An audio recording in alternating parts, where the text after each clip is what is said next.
प्रिय बच्चों, आज मैं आप लोगों को कक्षा 10 गणित अध्याय 8 के अंतर्गत त्रिकोणमिति की प्रश्नावली 8.3 के प्रश्न संख्या 3, 4 और 5 इन 3 प्रश्नों को इस वीडियो में बताऊंगा। देखिए, प्रश्न संख्या 3 में क्या कह रहा है, यदि tan 2a is equal cot into a minus 18 degree comma जहाँ 2a एक न्यून कोण है, जहाँ 2a एक न्यून कोण है। न्यून कोण का मतलब जो 90 अंश से कम हो। तो एक न्यून कोण है तो आपको a का मान ज्ञात करना है। तो देखिए, इस प्रश्न को हम कैसे हल करेंगे। सर्वप्रथम हम पहले प्रश्न नोट कर लेंगे।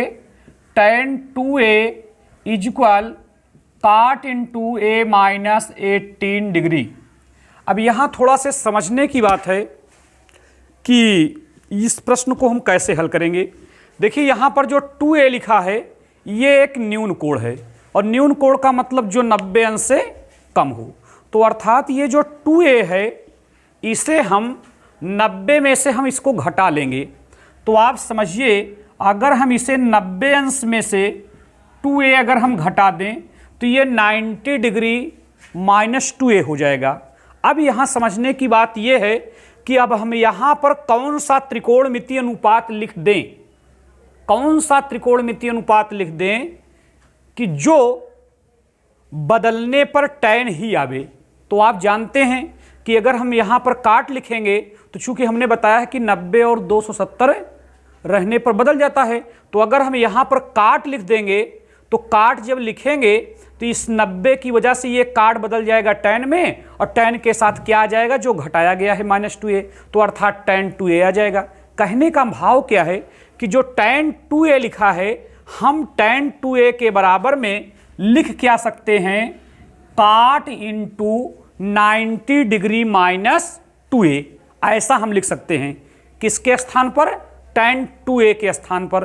तो जब हम tan 2a के स्थान पर cot into 90 degree minus 2a हम लिख देंगे तो इस वाले से जो ऊपर tan 2a लिखा है वही प्राप्त हो जाएगा। चूंकि मैं आप लोगों को पूर्व में चतुर्थांश से संबंधित प्रश्नों को पढ़ा दिया हूं, तो आप जानिए कि जैसे 90 डिग्री माइनस 2a लिखा है तो इसके साथ अगर कोई त्रिकोणमितीय अनुपात बाहर लगा है तो उसका आंसर क्या आएगा। इसको जानने के लिए मैंने आपको बताया कि अगर यहाँ पर 90 अंश रहेगा या 270 अंश रहेगा तो इसके साथ जो लगा हुआ त्रिकोणमितीय अनुपात रहेगा वो चेंज हो जाएगा। जैसे अगर काट है तो किस में चेंज होगा, tan में। तो हमने इसीलिए काट लिखा है, ये काट जाकर किस में चेंज हो जाएगा, tan में चेंज हो जाएगा। अब फिर आता क्या है, तो इसके लिए मैंने बताया कि जो घटा रहता है या जुड़ा रहता है वही आ जाता है। तो अगर 2a घटा है तो 2a आ जाएगा। तो अर्थात जो ऊपर tan 2a लिखा है उस बात को हम इस रूप में लिख सकते हैं। किस रूप में, cot into 90 degree minus 2a। अब यहां देखिए 2a एक न्यून कोण भी हो गया जो कि 90 अंश से कम हो गया, is equal cot into a minus 18 degree. ये बात क्लियर हो गई, माने उधर वाले पक्ष को हमने ज्यों का त्यों उतार लिया। अब आप लोग देखिए, यहां काट और यहां भी काट, अगर दोनों पक्ष में काट हैं तो हम काट से काट को कैंसिल कर देते हैं। तो हमारे पास बचा क्या, हमारे पास बच रहा है 90 degree minus 2a is equal a minus 18 degree. अब यहां समझने की बात है कि हमें इस प्रश्न में तो a का मान चाहिए ना, तो हम a को एक तरफ और कोणों के मान को एक तरफ, अर्थात 90 डिग्री और इस वाले माइनस 18 को जब यहां लाएंगे तो प्लस 18 अंश हो जाएगा बराबर a। अब ये माइनस 2a जब यहां आएगा तो प्लस 2a बन जाएगा। तो ये 90 और 18 का हम जोड़ कर लेते हैं, तो 0 और 8 का जोड़ तो 8 ही बनेगा, 9 1 10, 108 अंश बराबर 2 1 3a आपका बनेगा। अब हम 3a बराबर इतना पा रहे हैं तो a बराबर क्या लिखेंगे, तो a के बराबर में लिखा हुआ है 108 अंश, और ये 3 इसके बटे में आ जाएगा। तो 3 से काटेंगे, 3 त्रिक का 9 1 10 3 6 18, यानी a का जो मान आ गया वो 36 अंश आ गया। बोलो कितने अंश आ गया? 36 अंश आ गया। तो इस प्रकार से जो प्रश्न में ए का मान ज्ञात करना था वो आ गया। तो कहने का मतलब है कि इस प्रश्नावली यानी 8.3 के प्रश्न संख्या जो आज हम बता रहे हैं 3, 4, 5, ये चारों प्रश्न बहुत ही महत्वपूर्ण है परीक्षा की दृष्टिकोण से। तो इन चारों प्रश्नों को आप लोग गहराई से समझिए। तो इस तरह से हमने तीसरा प्रश्न आपको बताया।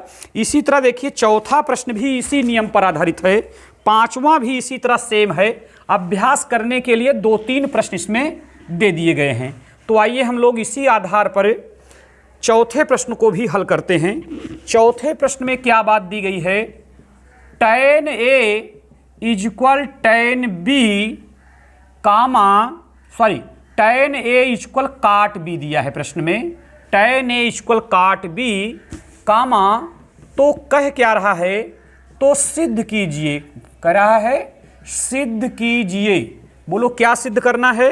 सिद्ध कीजिए कि A plus B equal 90 degree. A plus B equal 90 degree. तो देखिए एकदम बातें प्रश्न संख्या 3 की तरह इसमें भी हैं। तो हम सबसे पहले लिख लेंगे हल। तो हल में हम क्या लिखेंगे? tan A इक्वल काट B। अब देखिए इस प्रश्न को हल करने के लिए, सिद्ध करने के लिए हमें A plus B equal 90 degree सिद्ध करना है। तो देखिए जो ये tan A लिखा हुआ है इसे हम किस रूप में लिख सकते हैं?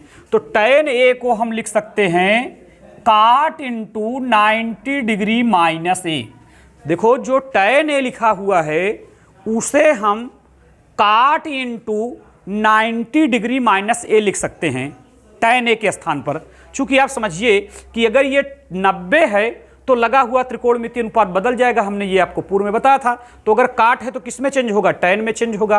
और tan के साथ आएगा क्या? जो 90 में से घटा रहता है या जुड़ा रहता है वही आता है। तो अगर A घटा है तो आपका A आएगा। तो अर्थात ये हमने जो काट इंटू 90 डिग्री माइनस A लिख दिया, ये काट into 90 degree minus A tan A के तुल्य है। tan A के क्या है? तुल्य है, समान है, बराबर है, सदृश है।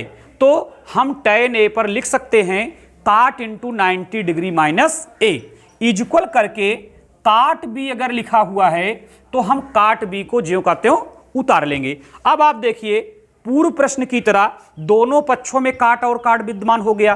तो हम काट से काट क्या करेंगे? काट देंगे। तो यहां क्या बचेगा? 90 डिग्री माइनस A इक्वल B। अब हमें चूंकि A plus B equal 90 degree सिद्ध करना है तो A और B को एक तरफ कर लेंगे और 90 डिग्री को एक तरफ कर लेंगे। तो 90 डिग्री इक्वल B और ये जो माइनस A है इसको हम पक्षांतर करेंगे तो प्लस A हो जाएगा। अब हम इसी चीज को लिख सकते हैं कि 90 डिग्री इक्वल जो B प्लस A है इसे तो हम A प्लस B भी तो लिख सकते हैं। चाहे B प्लस A बोले चाहे A प्लस B बोले, बात बराबर है। तो 90 अंश बराबर A प्लस बी। अब हम इसी को ऐसे भी लिख सकते हैं A प्लस बी इक्वल 90 अंश, जो कि हमें सिद्ध करना था। तो हम इसको लिख देते हैं इति सिद्धम। तो इसी तरह एक प्रश्न आपको और बताया जाएगा, प्रश्न संख्या 5। प्रश्न संख्या 5 में भी इसी प्रकार की समस्याएं हैं, उसको भी हम लोग हल कर लेते हैं। तो देखिए प्रश्न संख्या 5 में भी प्रश्न संख्या 3 और 4 की तरह जो समस्याएं थी प्रश्न संख्या 3 और 4 में, वही समस्या प्रश्न संख्या 5 में भी है।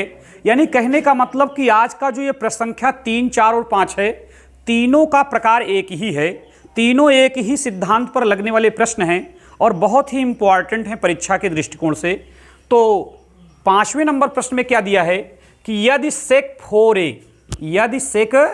4a equal cosec into A minus 20 degree comma जहां 4a एक न्यून कोण है तो A का मान ज्ञात कीजिए।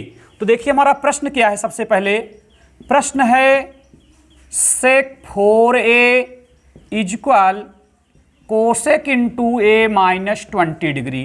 तो अब आप ये समझिए कि यहां जो सेक 4a है इसे हम सेक 4a में जो 4a है एक न्यून कोण है, तो न्यून कोण का मतलब जो 90 अंश से कम हो। तो अर्थात ये जो 4a है इसे हम लिख देते हैं 90 degree minus 4a, 90 degree minus 4a।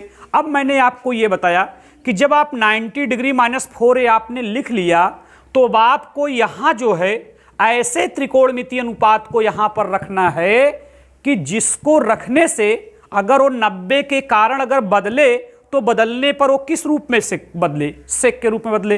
तो आप लोगों को मैंने बताया है कि अगर कोसेक रहेगा तो किस में बदलेगा, सेक में। तो इस अगर हम यहां कोसेक अगर लिख दें तो ये 90 के कारण जब ये चेंज होगा तो बोलो कोसेक किस में चेंज होगा, सेक में चेंज होगा, अर्थात सेक और जो घटा है वही उत्तर आ जाएगा, तो सेक 4a आ जाएगा। तो कहने का भाव क्या है कि ये जो सेक 4a लिखा है उसको हमने एक दूसरे रूप में लिख दिया। बोलो किस रूप में लिख दिया, cosec into 90 degree minus 4a। जबकि इस सेक 4a और cosec into 90 degree minus 4a में कोई डिफरेंट नहीं है, केवल आपको देखने में लग रहा है कि दोनों बातें अलग अलग हैं, लेकिन सेक 4a और cosec into 90 degree minus 4a में कोई डिफरेंट नहीं है। क्योंकि जब आप इसको हल करेंगे तो फिर वही लाइन आ जाएगी।